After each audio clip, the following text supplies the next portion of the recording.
Good afternoon and welcome to the OBR's press conference for our October 2024 economic and fiscal forecasts. I'm Laura Gardner, Deputy Chief of Staff at the OBR, and I'll be chairing today's event. I'm joined by the three members of the Budget Responsibility Committee, the Chair Richard Hughes, Professor David Miles and Tom Josephs. In a moment, Rich is going to run us through a summary of the forecast that we've just published, after which the committee will take questions from both those of you here today in the room and those joining online. If you're in the latter camp, you can submit questions at any time via Slido, which you can find via the link on our website. Before that, I should start by thanking, on behalf of the committee, staff from the OBR Treasury and across government for their expertise, flexibility and perseverance in putting this latest forecast together. Of course, all of the analysis and conclusions continue to represent the BRC's own independent judgments.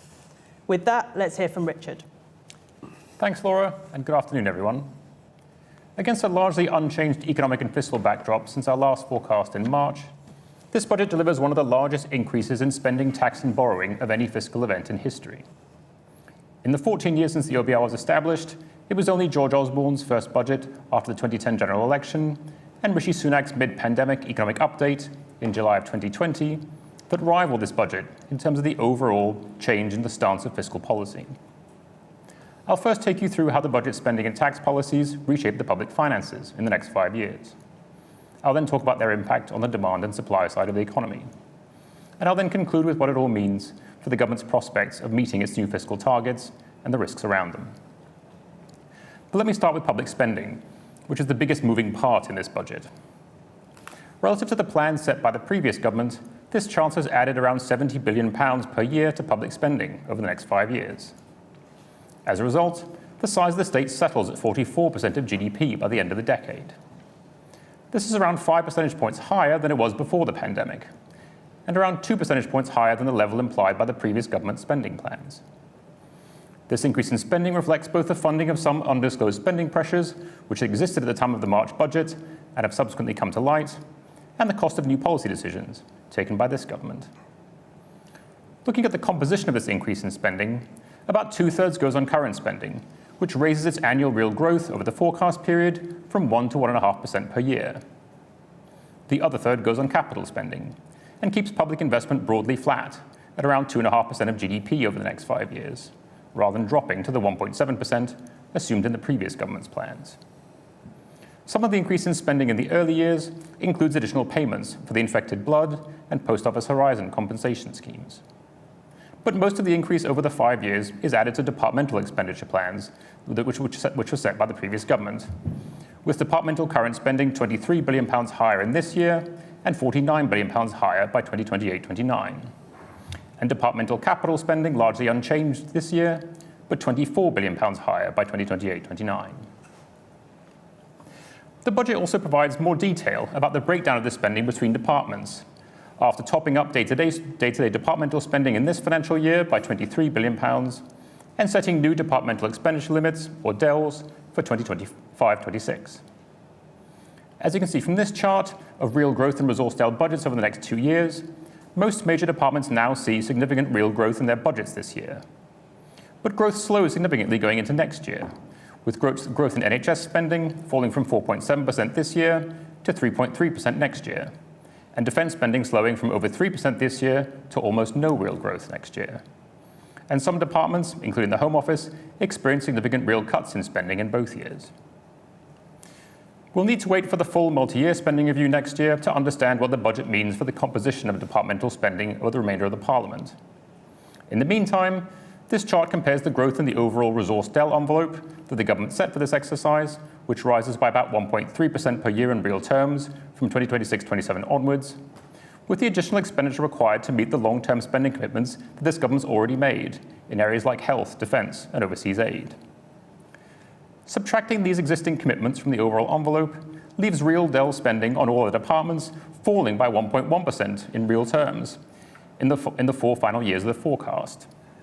And this assumes the government makes no progress over the next 5 years toward its aspirations for raising defence spending to 2.5% of GDP or returning overseas aid to 0.7%. Meeting these aspirations would mean unprotected departments see their budgets fall by 3.5% in real terms in the years beyond 2025-26. Turning to how this additional spending is funded, just over half is paid for by an increase in taxes, which raises about £3.6 billion a year in extra revenue over the next 5 years. Most of that increase in taxes comes from an increase in employer national insurance contributions, which raises about £800 per year per employee and £24 billion in total. Another £6 billion comes from an increase in capital gains tax, inheritance tax, and other taxes on assets. Another £4 billion comes from various HMRC compliance measures. And the remaining £2 billion comes from a range of smaller measures, including the levying of VAT on private schools. Together, these measures increase the overall tax take to 38% of GDP by the end of the decade, its highest level on record, and 5 percentage points higher than before the pandemic. While the NICS rise is collected from the employer, we assume that around 3/4 of the cost is eventually passed on to employees through lower real wages, with employers paying the remaining quarter via lower profits. The remaining half of the increase in spending is funded through higher government borrowing in each year of the forecast. This chart decomposes the change in the level of borrowing compared to our March forecast into the relatively small changes in our pre-measures forecast, shown in green. These add £21 billion to borrowing this year, mostly due to higher debt interest costs, and reduce borrowing by small amounts in the years thereafter. The Chancellor's decision in this budget to raise the level of current and capital spending, shown in shades of blue, adds £47 and £25 billion respectively in the final year of the forecast. The tax rises in this budget, shown in yellow, raise about £42 billion by 2029-30. And taken together, these budget measures and their indirect effects on the economy leave the level of borrowing, shown in black diamonds, around £28 billion a year higher over the next 5 years. Turning to the implications of these changes for the path of total government borrowing as a share of the economy, the net fiscal loosening in this budget slows the pace of fiscal consolidation relative to the plans of the previous government. Borrowing is now flat at 4.5% of GDP this year, and then falls back gradually to 2.1% of GDP by the final year of the forecast. Compared with our March forecast, borrowing is on average about 1% of GDP higher in every year.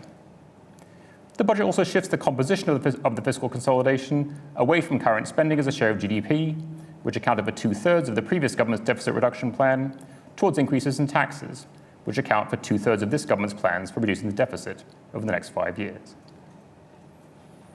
The additional £180 billion in borrowing over the forecast means that net debt ends up around 3% of GDP higher than in March, and stays broadly flat as a share of the economy in the coming years. Net debt excluding the Bank of England, the previous government's fiscal target, now rises as a share of GDP in every year, from 89% last year to 96% by the end of the decade. And the interest costs on this debt are also higher, and are now forecast to exceed £100 billion in each of the next 5 years.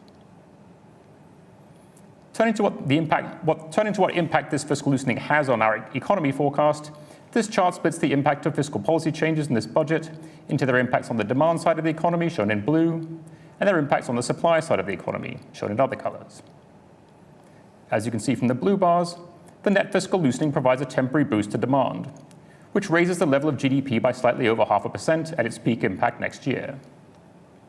The impact then tapers to zero, as monetary policy and associated changes in wages and prices are assumed to crowd out some private spending and bring GDP back into line with potential output by the end of our forecast.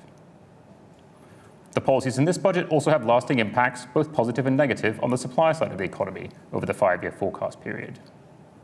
Starting from the green bars, the increase in public investment in this budget boosts the level of potential output by a bit more than 0.1%. Weighing against this is the increase in employer NICS, shown in yellow, which we assume reduces employment by around 50,000 and potential output by around 0.1%. And finally, the increase in the public sector's use of resources in an economy close to its potential level of output leads to the crowding out of some business investment, shown in the purple bars, reducing output by around 0.2%. As you can see from the black diamonds on this chart, the net effect of all these changes is to leave the level of GDP higher in the near term, but broadly unchanged in the medium term. However, were the government to sustain the high level of investment assumed in this forecast in the period beyond our 5-year horizon, then the net effect of government policy would turn positive in the early 2030s, as the lagged impact of a larger public capital stock feeds through to potential output. Looking at the path of GDP relative to our March forecast, we expect the economy to grow faster in the near term at 1.1% this year and 2% in 2025, supported by stronger outturn data and the net fiscal stimulus in this budget, which, as you can see from this chart on the right, pushes GDP up by about 0.5% above its potential level. But growth falls back in the final 3 years of the forecast to around 1.5%, slightly below its estimated potential rate as the positive output gap closes. Inflation is also higher in the near term than we forecast in March, rising to a quarterly peak of 2.7% in the middle of next year. Higher inflation reflects a combination of more persistent growth in nominal earnings, the inflationary impact of the fiscal loosening, the rise in employer costs from the NICS measure being passed on to prices, and the net impact of several other budget tax changes on the prices of specific consumer goods and services. Inflation then gradually returns back to its 2% target by the forecast horizon as these effects fade and the positive output gap closes. Bank rate expectations are also about 0.5 percentage point higher in the near term and 0.25 percentage point higher in the medium term than in our March forecast. This reflects higher market expectations for bank rates at the time we closed our pre-measures forecast in September, and the fiscal loosening in this budget, not all of which would have been anticipated at the time. Let me conclude with what this forecast means for the government's new fiscal rules and performance against them. Alongside this budget, the Chancellor's announced 2 new fiscal rules. The first one is for the current budget, or the difference between day-to-day spending and revenue, to be in surplus. The second is to get net financial liabilities, or the difference between its financial liabilities and financial assets, falling as a share of GDP. Both targets currently fall due in 2029-30. The first of these rules is familiar to seasoned fiscal policy watchers and is featured in 6 of the 10 fiscal frameworks that the UK has had since 1997. The second is an innovation in the UK and a relative novelty internationally. As we describe in an annex to the EFO, public sector net liabilities, known as PSNUFL, includes a wider range of liabilities and assets beyond just the debt and liquid financial assets captured in the previous net debt measure. The additional financial liabilities are primarily those of funded public sector pension schemes, and the financial assets include loans and equities issued or purchased by public bodies. Targeting PSNUFL enables the government to borrow to invest in these financial instruments without changing the level or trajectory of the measure, something that was not true of the old debt target, which just recognized the borrowing. However, it's important to stress that physical assets remain outside the measure, meaning that borrowing to invest directly in things like roads, railways, schools, and hospitals will still push the level of PSNUFL upwards. As you can see from the chart on the left, this budget leaves the government on course to meet its first fiscal rule 2 years early, in 2027-28. This leaves the Chancellor £10 billion worth of headroom against her target to balance the current budget by 2029-30. As you can see from the chart on the right, the government's also on course to get net financial liabilities falling 2 years early, and this leaves the Chancellor with £16 billion of headroom against this measure in the target year. However, had the Chancellor retained her predecessor's main fiscal rule of getting debt excluding the Bank of England falling in the 5th year of the forecast, she would have missed this by around £6 billion. But even the £10 billion in headroom the Chancellor retains against her new fiscal rules is small by historical standards. As this chart shows, it's around a third of the £28 billion average headroom that previous Chancellors have held against their rules, and she's chosen to make things harder for herself by allowing the target to roll toward her for the next 2 years until it becomes the 3rd year of the forecast. But against any measure and over any horizon, the level of headroom the Chancellor has set aside against her fiscal rules remains a small fraction of the risks around the economic and fiscal outlook. The budget crystallizes a number of significant fiscal policy risks, which we've highlighted over successive forecasts, including by making explicit provision for the compensation of the victims of the infected blood and Post Office Horizon inquiries at a total cost of £14 billion over the forecast. The budget also ends the practice of pre-committing a large share of the Treasury's resource DEL reserve well before the start of the fiscal year. And it fills in some of the details around the composition of departmental spending next year, and adds significant sums to the envelope for forthcoming spending review exercises covering the remainder of the Parliament. But against this, the Chancellor's budget also continues to incorporate a number of policy assumptions that few of her predecessors ever implemented, including the indexation of fuel duty, which, if not delivered, would reduce a headroom by nearly £5 billion. It also makes no evident progress toward meeting the government's stated ambitions of raising defence spending to 2.5% of GDP, or overseas aid to 0.7% of GNI, which would cost a combined £24 billion. This sets the government up for a challenging spending review next year, given the overall envelope for departmental spending is set to fall as a share of GDP from 2026-27 onwards. And the Chancellor's new fiscal rule targeting the financial balance sheet creates strong incentives to move public investment into financial vehicles such as loans and equity injections, which, if not carefully monitored, could create risks in future. And all these fiscal policy risks are a fraction of the risk to the economic outlook. In the final year of our forecast, the headroom against the government's fiscal targets will be wiped out by a 0.3 percentage point rise in interest rates, a 1.1 percentage point rise in RPI inflation, or just 0.7 percentage points off the rate of economic growth in the final year of our forecast. In summary, the Chancellor's first budget delivers a large sustained increase in spending, tax and borrowing. It increases spending by 2% of GDP by the end of the decade, in an attempt to prevent real cuts in some departments' current budgets and stop public investment from falling as a share of GDP. Just over half of this is funded by a 1% of GDP increase in taxes on employment and assets, and from a raft of compliance measures. The other half is funded by increasing borrowing by around 1% of GDP in each of the next 5 years, which slows the pace of fiscal consolidation relative to the previous government's plans. The net fiscal loosening delivers a temporary boost to GDP, with growth reaching 2% in 2025, but leaves a level of output broadly unchanged at our 5-year forecast horizon. To make room for this extra borrowing, the government's announced new fiscal rules, but maintain the practice of setting aside very small margins against them. And the potential claims in those margins are numerous, with interest rates on government debt, government's large and rising debt remaining highly volatile, the steady rise in the tax burden over the next 5 years relying on a range of uncertain tax changes, and a multi-year departmental spending review not set to conclude until sometime next year. And with that, I'll hand it back to Laura, who'll take your questions. Thank you, Richard. So as a reminder, if you're joining us online, you can submit questions via Slido. The link's on our website. We've got plenty of time for questions, which is just as well because we have an awful lot to get through. I am going to reward those here in the room not quite first this time because there's a lot of questions online on one topic, which it'd be probably prudent to tackle first, and it's related to black holes, a key term in fiscal analysis these days. So today, alongside the EFO, we've published a review of the March 2020 forecast for departmental expenditure limits. I'm going to come to you on this, Richard. Various questions. One says, Labour says that there is a 22 billion black hole in government budgets, according to the OBR. Rishi Sunak has just said that the OBR report doesn't mention this. Does the OBR recognise the 22 billion black hole in their analysis or not?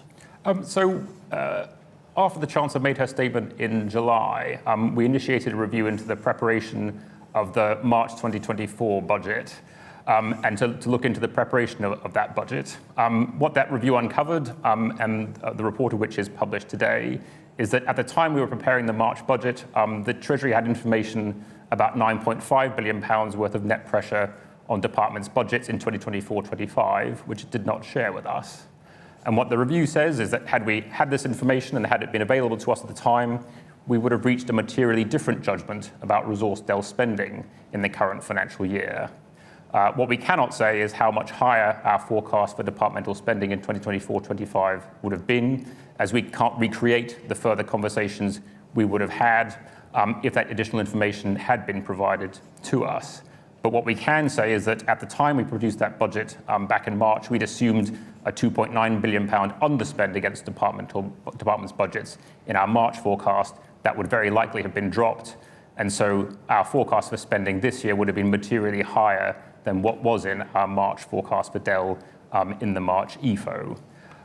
In this government's budget, they've added around £23 billion to departmental expenditure limits in this financial year. But this reflects a combination of the government's decisions to fund some of those pressures, as well as new policies announced by this government since March. And it is impossible to say what a different government or chancellor would have done in other circumstances. So the bottom line is that we conducted a review which discovered £9.5 billion worth of pressures on budgets. What we can't say is to what extent those pressures would have been accommodated by a previous government, but certainly had we known about them at the time, we would have had a different forecast for departmental spending in 2024-25, and it would have been materially higher. And I have one follow-up on this topic, and then I'll come to the room, which is how can you ensure something like this doesn't happen again? So as part of the review, and the purpose of the review was to identify what weaknesses there were in the process for preparing our departmental forecasts and making recommendations for how to improve them going forward. The review has 10 recommendations, all of which were accepted by the Treasury and which were implemented in the preparation of this forecast, which are around improving information sharing, improving transparency, and improving the content of our EFO document when it comes to departmental spending, both about the identification of pressures, the confirmation of changes to departmental budgets, as well as the risks around those budgets. And I think you'll see in the EFO document this time around, there's a lot more information on Dell, and the Treasury was also shared with us a lot more information about Dell in this forecast. Thank you, Richard. Right, questions from the room. We'll come to the front first. Thanks so much. My name's Aaron Olsen from The Telegraph. I was just wondering if you could talk us through the decision to publish the review today. Was there a rule determining it had to be published today? If not, why today? Why not some other day? Or why not do it as part of the main document? Well, the review is quite detailed, and it goes into background on the process, legal framework. So its conclusions are reflected in the main document in terms of the revised forecast we do. Because it included details of those forecasts and the rationale for why they've changed, they form part of our forecast judgments, and therefore they were market sensitive. So for that reason, we couldn't put it out before budget day. Any further questions in the room? We'll come to this gentleman here, and then the one at the back. Paul Wallace, I'm a freelance journalist. You show in the OBR, in the report, that roughly 10 billion, on your slide, 10 billion of tax revenues are coming from various compliance, about 4 billion from that, about 6 billion from capital taxes. And you say elsewhere in the report that the capital taxes are highly uncertain. I mean, so how secure are those 10 billion of revenue? We'll go to Tom on that one, please.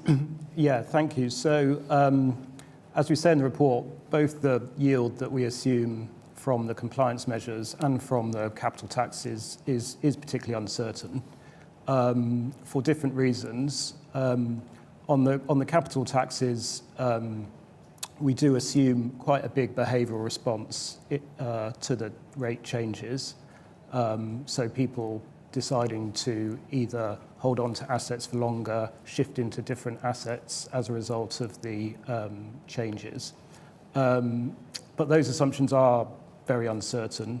They're based on evidence from previous times that policies have changed in similar ways, and evidence from studies that have been done on those kind of responses, both in the UK and globally, but certainly a lot of uncertainty around those. On compliance, it is a very big package of measures.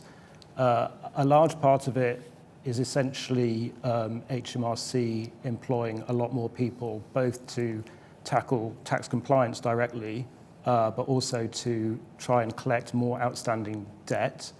And it is the case that there is currently a lot more debt outstanding than there has been in the past. It built up during COVID and during the cost of living crisis. And again, we make a lot of assumptions around the fact that over time, that yield will become more difficult to collect as both, you sort of start to get to the more difficult compliance areas and outstanding debt, and also because people will change their behaviour in response to the action that HMRC is taking. So the sort of estimated yield is reduced quite significantly over time for those factors. But it is a big injection of additional staff into HMRC, so we do assume a fairly large yield from it, but it is certainly uncertain. It is a measure that previous chancellors... Sorry, just speak into the microphone so everybody can hear. Just as a follow-up, it is a measure which previous chancellors always tend to include, and has been rather ropey in the past. So just on that point, if I can, so when we're estimating the yield, we take into account of previous measures, and we look at the impact of the new ones on top of those to try and address that sort of risk that you're raising. I mean, it is also the case that if you look at the tax gap, which measures the difference between the sort of theoretical amount of tax out there that HMRC can collect and the amount they do actually collect, HMRC have been quite successful over the past 20 years or so in bringing that gap down. which we think is a large part due to previous compliance activity. It's also probably due to changes in the economy, in particular, less use of cash means it's much more difficult to be non-compliant on VAT. So there is evidence, that it is possible to reduce the tax gap. Thank you. We'll go to this gentleman here now, please. Thanks. Jack Barnett from The Times. You've quite substantially raised your inflation forecast across the 5 years.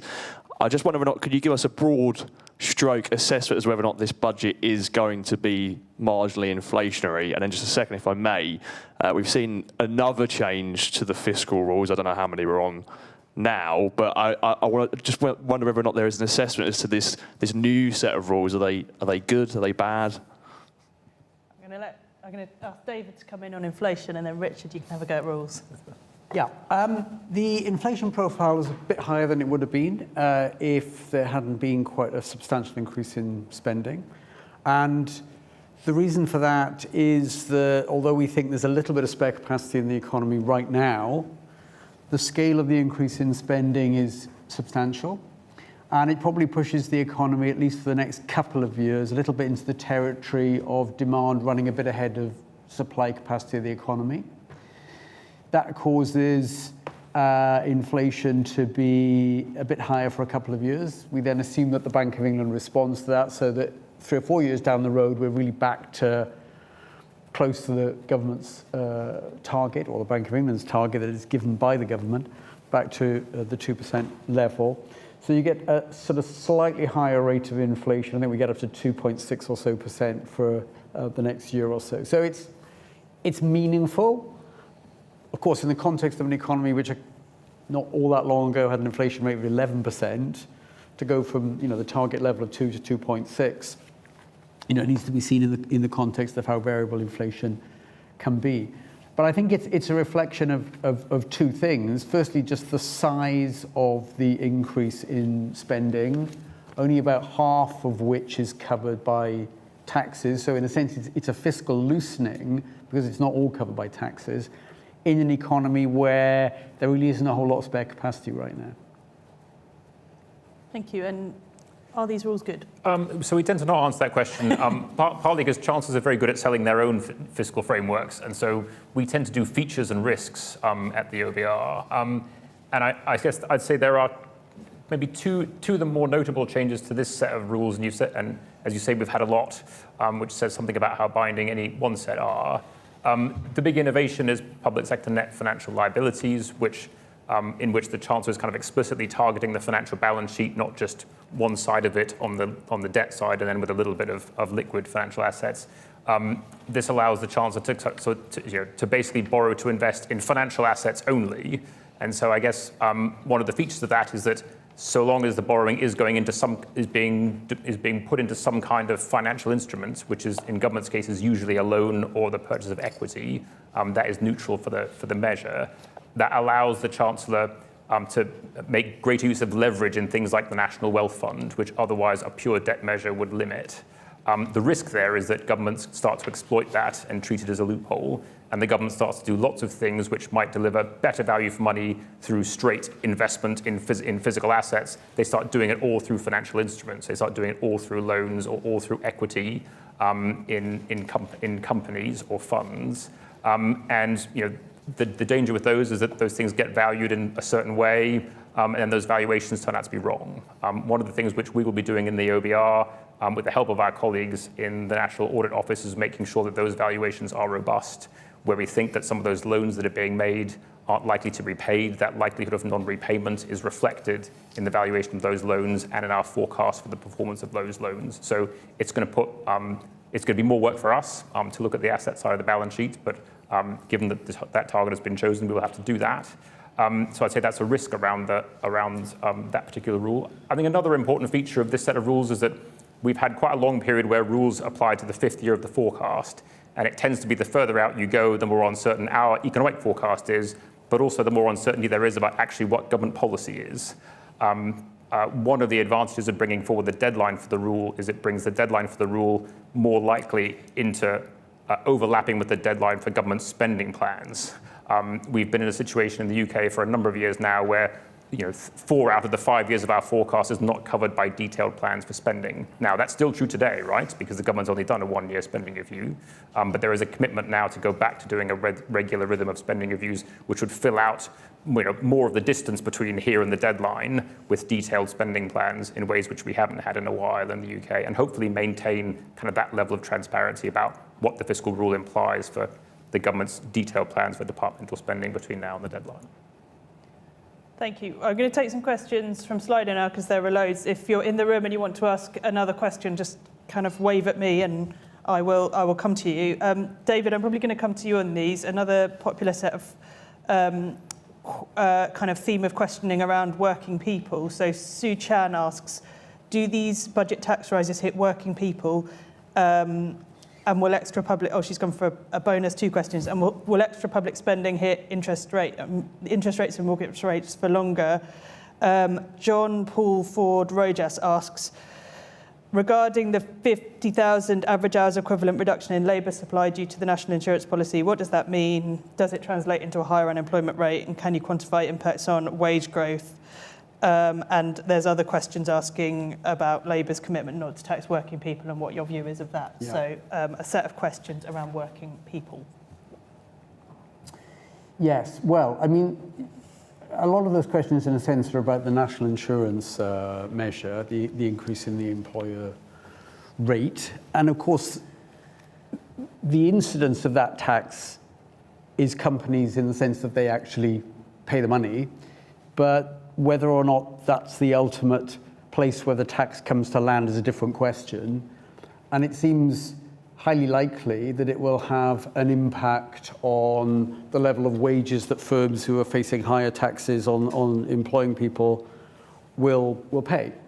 So our assessment is based on the sensitivity of demand for labour from companies and on the supply of labour by individuals, that a significant proportion, certainly over the longer term, of the impact of the higher tax will feed through into wages being lower than they otherwise would be.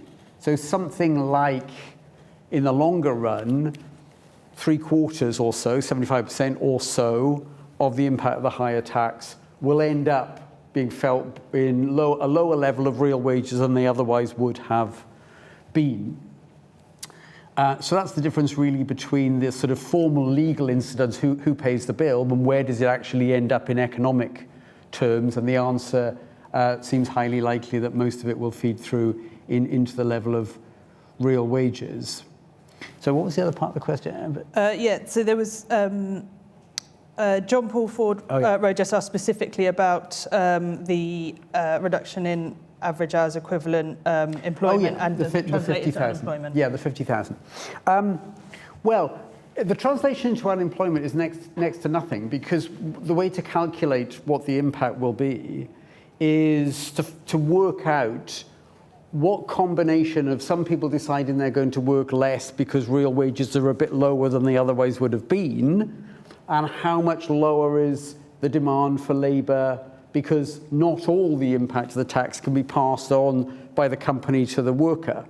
So we kind of work out, you can think of the 50,000 number as how much lower will the size of the labour force in the UK be, because some people just at the margin find that the lower real wages they're going to get as a result of the tax increase mean, well, actually, I don't want to work so much. So it doesn't actually flow through to unemployment at all. It does flow through to a slightly lower level of the labour force and a lower level of employment than it otherwise would have been. But that's a 50,000 number, that's our central estimate, in a labour force of 32 million or 33 million people in the labour force. So, 50,000 as a percentage of the labour force is not enormous, but at the same time, it's not a totally insignificant number. Unemployment, by the way, over our forecast period, remains pretty low, certainly in the short run, because we've got a very substantial boost to demand from the fiscal loosening over the next couple of years. And that actually takes the economy into a position where output is pushing up against and going slightly beyond actually the productive potential of the economy. So unemployment actually stays low on our central projection. And then the final Sue's second question, we've had other questions on the same theme. Sue Chan also asked, will extra public spending keep interest rates and mortgage rates higher for longer? Mark Willis also asks, is a material impact in gilt markets expected in response to the additional debt by 2028-29? So a couple of questions on gilts and mortgages. Well, the pressure, if it exists, of higher government spending depends very much on how it is financed. I mean, to the extent that it's financed out of taxes, in a sense, the government is taking away demand from the private sector, which pay the taxes, to make room for its extra use of resources.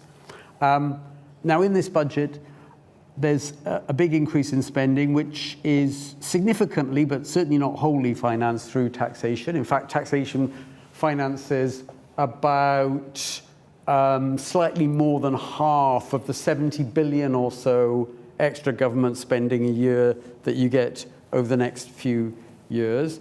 And the other half is financed by more borrowing. Of course, the more borrowing bit means that the government's spending money, which by definition it hasn't raised through taxes, and so it's not reducing demand in the economy in line with its own bigger claim on resources. That's what pushes the economy to a situation that we think is a bit above its potential. And it's plausible that there is a reaction to that, both from the Bank of England, which you might expect, partly on the back of slightly higher inflation, to set a slightly higher path for bank rate than it otherwise would, and also because the government is borrowing rather a lot more than people might have expected in the past. If the previous government's plans had played out, they were planning to borrow less. You have to induce people to buy the extra gilts that are coming onto the market. We think the net effect of both those things might be to add something of the order of 0.25% to interest rates, to yields on government bonds, maybe to the path of bank rate. That's what we've factored in relative to when we looked at market expectations. We just added 25 basis points, 0.25% on that to take account of this effect. So is it likely to have an effect? We thought yes. What is the scale of that effect? 25 basis points is, neither completely trivial nor, a game changer in terms of the projection for the economy. What the reaction in the gilt market will be is a bit hard to know. I mean, today gilt yields, first of all, went down and now they've gone up a bit. Who knows where they'll be by the end of the day? There's still a couple of hours to go. And who knows where they'll be by the weekend. But our assessment was that interest rates would be about 0.25% higher than they otherwise would have been. There speaks a forecaster, David. Anything could happen. Yeah, exactly. Thank you for that. Safe. A couple of questions. Sorry, I'll come to you in the room. Just wait for the microphone. Thank you. I was just wondering, it sounded like you were saying that working people, so people who mostly get their income from employment rather than assets, will be impacted by the tax rises in this budget. Is it possible to put a figure on how many working people are likely to be affected? Well, I think, there's quite a broad range of tax increases. And, when you've got the government making space, if you will, for substantial increases in its own spending, it's very likely that the majority of people will face some more taxes somewhere. The one that I focused on a moment ago was just the national insurance one, where, as I said, the lion's share, about 3/4, we think, of the impact of that will ultimately come through in the form of lower wages. And that's likely to affect the majority of people who are working. Could you put that in millions of workers by any chance, a rough estimate?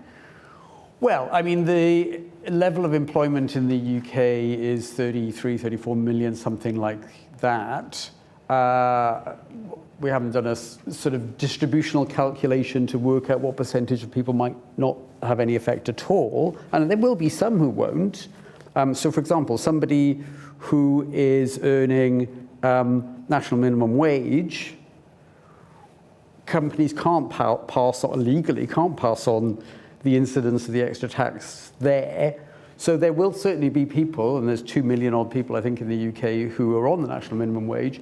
They're not going to see their wages lower because it's not a legal thing to do. So There's definitely just on the national insurance thing, although I think the majority of people will find over time that their real wages are a bit lower than they otherwise would be. There's certainly some people who won't.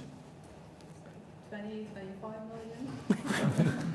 I think it's hard to put a precise number on it. I think it would be fair to say that I think the majority of people will find their real wages would be a bit lower than they otherwise would be. But that will take time. I mean, in the short run, I mean, I think the way to envisage it probably happening is not so much companies tomorrow issuing an edict for their workforce saying, hold on, our employment costs have gone up by 2%, everybody's going to take a 2% wage cut right now. That's not going to happen. I think what will happen is gradually over time, maybe next year and the year after, a company that might have given a 3% wage increase will make it 2.5%. And a few years of that, and a substantial part of the burden of the higher national insurance will have been passed on to the workforce. Cool, thank you. We're going to go to a couple of questions on different taxes. I'm going to come to you, Tom, both from Kieran McCarthy. One is the Chancellor said raising VAT on private schools was expected to raise 1.9 billion. The OBR estimates 1.7 billion. Are you able to explain the differences in estimates? So if you're not familiar with that Chancellor figure, perhaps you could just explain ours. And also asks, is there a financial argument in favour of keeping the freeze on fuel duty rates, given the 3 billion or so cost of doing so? So a question on VAT on private schools and a question on fuel duty. Okay, thanks. So on VAT on private schools, our estimate in the final year of the revenue raised is 1.7 billion, which I think is the same estimate as the Treasury have in their Red Book.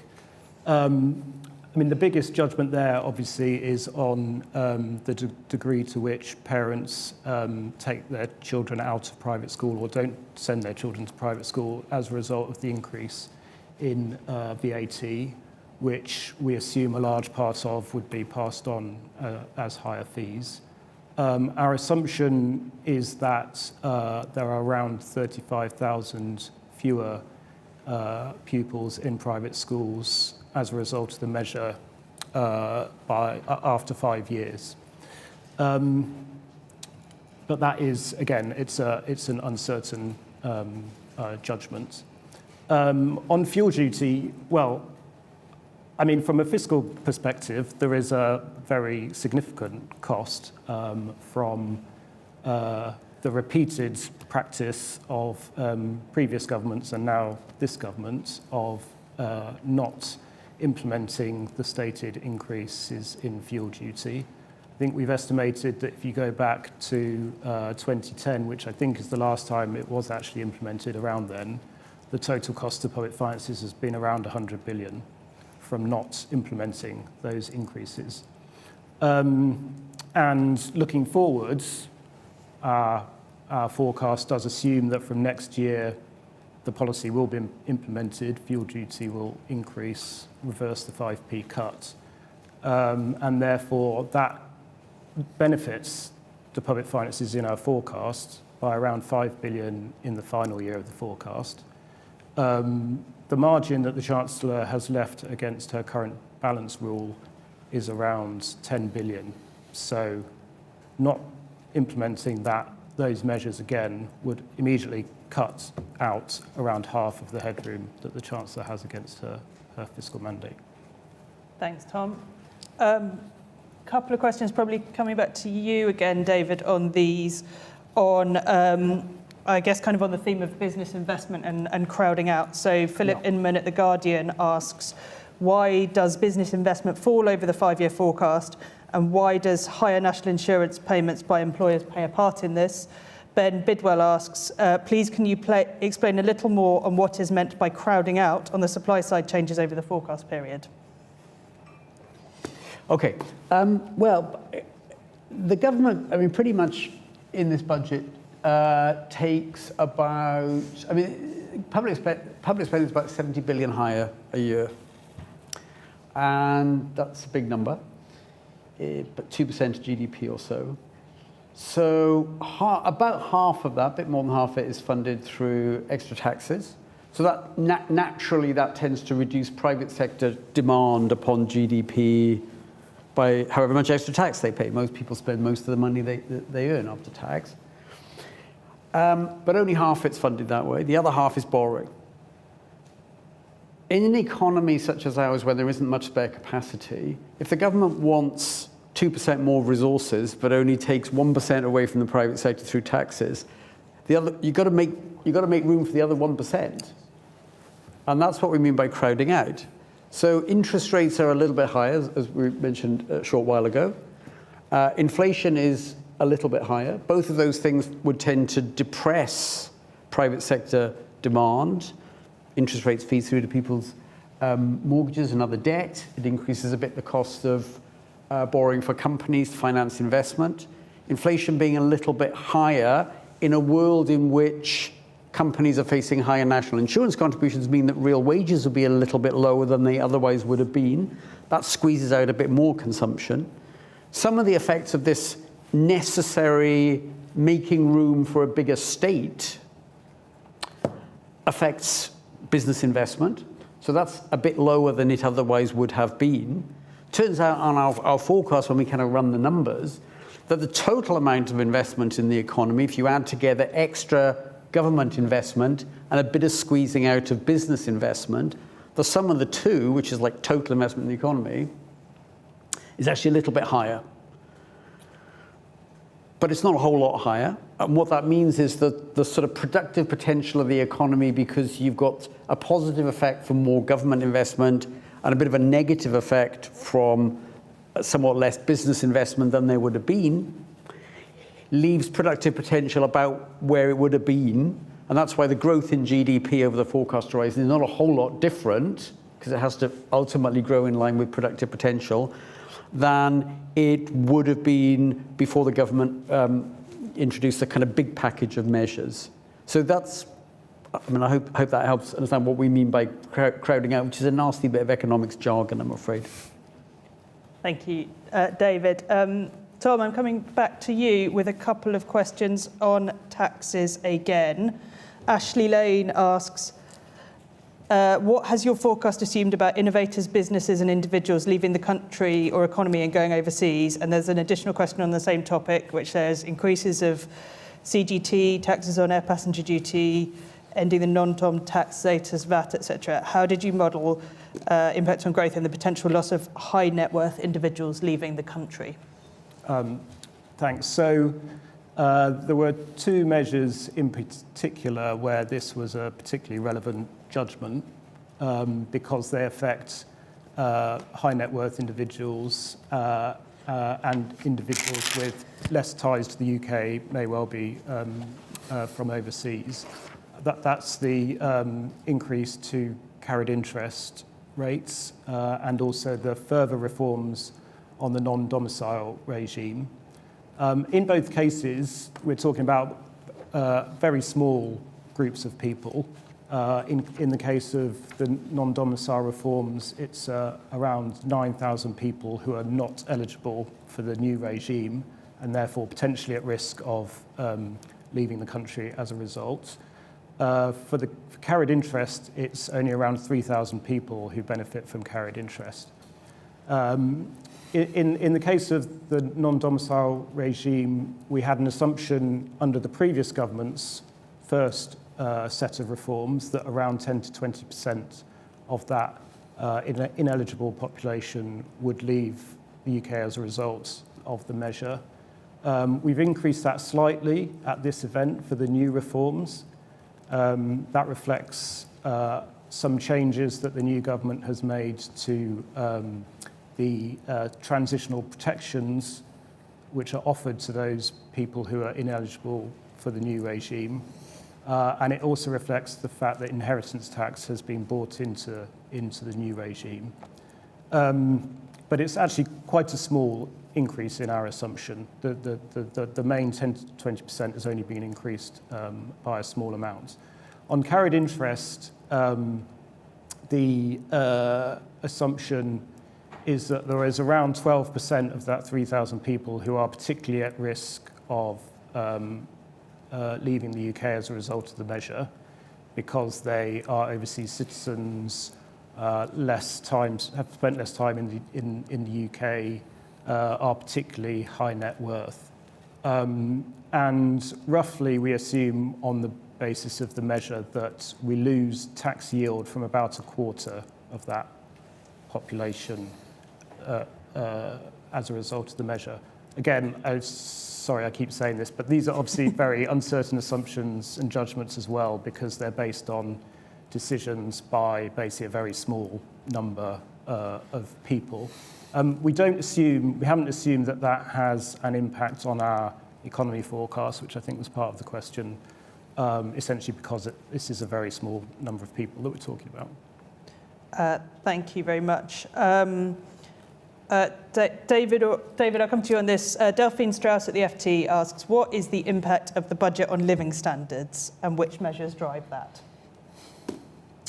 Well, I mean, there's a kind of broad measure of living standards, which includes, the private consumption people enjoy, plus their consumption of public services. And public services are going to have a lot more money spent on them. And because the tax take out of GDP is going up, that's partly funded by lower post-tax incomes to people who will find their private spending probably curbed a bit. So what's the net impact on standards of living? That's a difficult judgment, and it depends how much people value private consumption versus public services.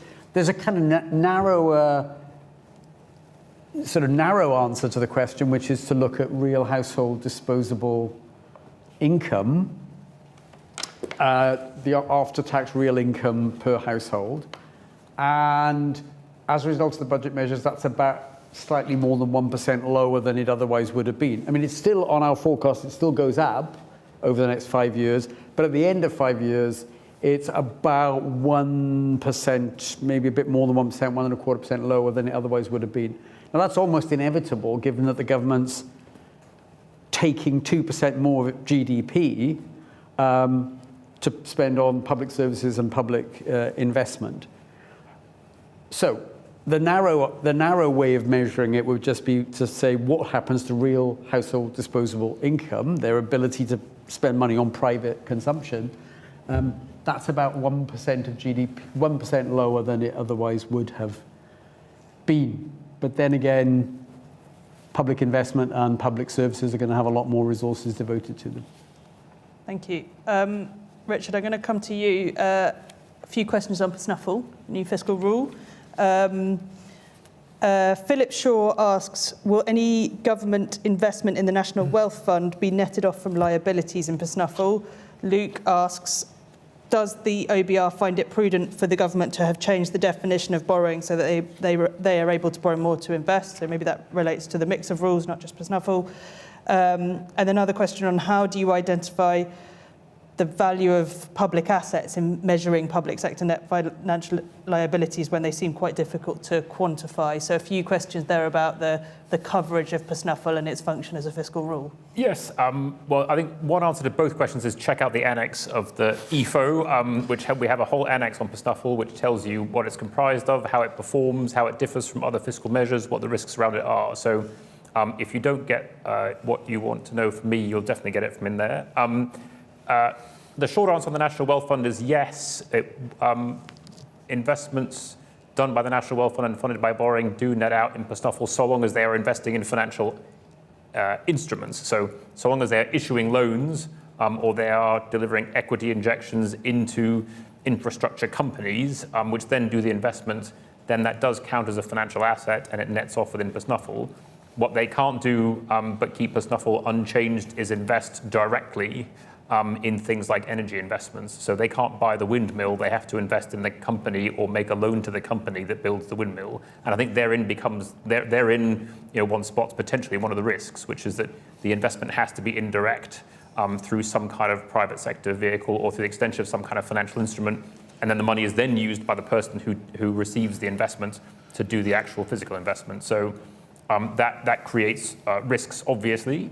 And it's one which the government has set up some guardrails to try and monitor, but we ourselves, as independent forecasters, are also going to keep an eye on. In terms of asset valuation, sort of details are set out in the annex about how different kinds of assets are valued. Some of these things are very easy to value, because if the government just buys equities that are listed on the stock market, then you've got a market valuation for them. For other things like loans, you have to value the loan book, based on expected repayments over time. And so it does depend on the asset. We follow national account standards when doing valuations. And for things like loans, where we expect there to be some probability of non-repayment, we take that into account in the valuation of the loans. But that's obviously something you also have to keep an eye on, because loan valuations can change over time. In terms of whether the overall framework is prudent, part of our job is to make sure that it's transparent. Whether it's prudent depends on the decisions taken by the government in where they invest their money, and whether they do actually get the financial returns that they are hoping for. I think from our point of view, we will make sure that we're doing scrutiny and due diligence on the valuation of those assets, but the value of those assets will depend on the choices that government makes in how it invests. A final thing to point out is that just within the overall monitoring of the public finances, one does have to also keep an eye on the level of debt. Because the level of debt is the one thing in which the government always has to pay, regardless of whether it's getting repaid by somebody else when it loans out the money. At least on one measure of debt, it's rising in every year, the measure excluding the Bank of England. And this is, I think, the first forecast we've done in a very long time, and possibly ever, where the cost of servicing the government's debt was over £100 billion every year. And that is, that is the cost of the amount of debt that we have run up. And that cost doesn't just go away because you're targeting a different fiscal measure. That's still a cost that you have to meet every year. And it's one of the reasons why the tax burden in this country has been rising so much in recent years. It's to fund the fact that debt interest is just a lot more expensive, and our debt stock is a lot higher. Thank you. I'm going to apologise in advance. There's absolutely hundreds of questions online, and we're not going to get to them all. We'll follow up if you contact us on as many as we can. We're going to try and squeeze in two more. Penultimate one for you, David. Do the OBR's forecasts account for potential growth in the medium term due to general population health and productivity as a result of public spending? And a similar question from Sarjan Narwan, who says, what expectation do you have on the impact of increased NHS spending on growth? So two kind of very similar questions there, and you can be nice and snappy so we can fit in I'll be more. snappy. I think it's difficult to try and pin down. Well, there's two legs in the calculation, aren't there? You spend more money on the NHS. To what extent does that improve the health of the population of working age? And as a result of that, how many people, because they feel healthier and they're of working age, decide they're going to carry on working longer or work longer hours? And I think over the 5 year, over the relatively short term, which is a 5 year, it's difficult to think that number is either easy to calculate or is likely to be extremely large. I mean, it may be that much of the improvement, if there is a significant improvement in the National Health Service, is focused on people who are really very unwell, and it makes a transformative difference to the quality of their life, but it's not going to have much effect on how much they want to work or when they're going to retire. But nonetheless, it is of extraordinary value in terms of welfare and utility. So we haven't factored that in. I think if effects do come through and they have an effect on the labour force, it's likely to be over a slightly longer horizon. And I'd point people towards our Fiscal Risks and Sustainability report published last month, which had a whole chapter on the fiscal effects of better population health over the longer term. Okay, last question. There's been a lot of follow-up on black holes, so we're going to have to end there. Richard, I'm coming to you. Sue Chan asks, a follow-up. Does this mean you think the black hole is actually 9.5 billion, brackets precious minus pay rises? Another person asks, so the 22 billion black hole is actually 9.5 billion plus extrapolation by the government. That is not confirmed by the OBR. And a series of similar questions on the difference between those two numbers. I mean, the short answer is that I'm an economist, not an astronomer, and we don't deal in black holes in the OBR. What we do is try and forecast government spending. And when we were putting that forecast together back in March, the Treasury had information about £9.5 billion worth of pressures on public spending that we were not aware of. What we can't say is that had we known that information, what different number would we have put in our EFO back in March? We know it would have been materially higher, But we would have also had a conversation, with the Treasury about what they would have done about those pressures, and taken into account what they then told us. Because they didn't disclose that information, there's no way of knowing how much, how different our forecast public spending would have been back in March. It would have been materially higher, and that's all we can say. Thank you, Richard. So that, as I said, I'm afraid that is all we've got time for this afternoon. There were an awful lot of questions that we didn't get to. Please do get in touch with us and we will follow up with you and provide answers to those if we didn't manage to answer your question in this press conference. I'll just wrap up by saying thank you everyone for joining us today, and we very much look forward to seeing you at our next event in the spring.